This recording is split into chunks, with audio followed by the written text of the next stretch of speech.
بسم اللہ الرحمن الرحیم۔ جی معزز ناظرین، جن کا حضرت محمد صلی اللہ علیہ وسلم سے ملاقات کا واقعہ۔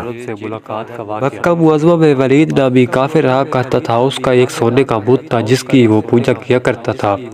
ایک دن اس بت میں حرکت پیدا ہوئی اور وہ کہنے لگا، لوگوں، محمد اللہ کا رسول نہیں ہے، اس کی تصدیق مت کرنا، معاذ اللہ۔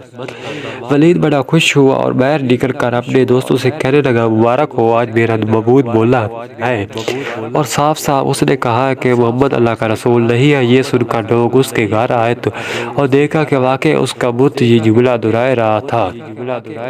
وہ لوگ بہت خوش ہوئے اور دوسرے دن ایک عام اعلان کے ذریعے ولید کے گھر میں ایک بہت بڑا اجتماع ہوا تاکہ اس دن لوگ بت کے منہ سے وہی جملہ سنیں۔ اور اس بڑے اجتماع میں ان لوگوں نے حضرت حضور صلی اللہ علیہ وسلم کو بھی شرکت دی تو تاکہ حضور صلی اللہ علیہ وسلم خود تشریف لا کر بت کے منہ سے وہی جملہ سنیں۔ چنانچہ حضور صلی اللہ علیہ وسلم بھی تشریف لائے۔ جب نبی کریم صلی اللہ علیہ وسلم تشریف لائے تو بت بولا اٹھا اور اے لوگو، خوب جان لو کہ حضرت محمد صلی اللہ علیہ وسلم کے سچے رسول ہیں۔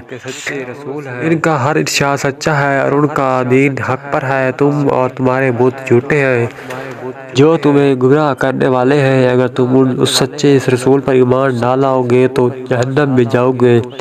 بس عقل مندی سے کام لو اور سچے رسول صلی اللہ علیہ وسلم کی غلامی اختیار کر لو۔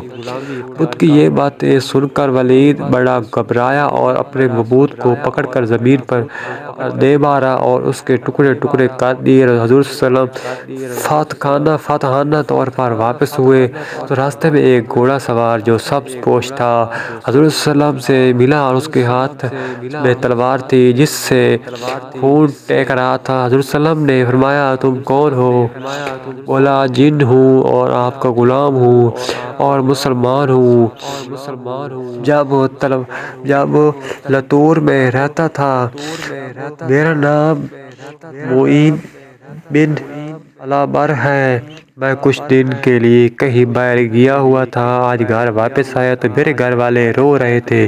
میں نے وجہ پوچھی تو معلوم ہوا کہ کافر جن جس کا نام مصور تھا، وہ مکہ میں آ کر ولید کے بت میں گھس کر حضور صلی اللہ علیہ وسلم کے خلاف فضول گوئی کر رہا ہے اور آج پھر وہ یہی بکواس دوبارہ بت میں گھس کر کرنے والا تھا۔ اس سے پہلے وہ آپ کے متعلق بکواس کرتا۔ یا رسول اللہ وسلم، مجھے سخت غصہ آیا۔ میں تلوار لے کر اس کے پیچھے دوڑا اور اسے راستے میں قتل کر دیا۔ پھر میں خود ولید کے بت میں گھس گیا اور آپ جو کچھ کہا میں نے کہا۔ حضرت صلی اللہ علیہ وسلم نے یہ قصہ سنا تو بڑی خوشی سے اظہار کیا اور اپنے اس جن غلام کے لیے دعا فرمائی۔ مزید اسلامی واقعات والی ویڈیو دیکھنے کے لیے چینل کو سبسکرائب کیجیے۔ اللہ حافظ۔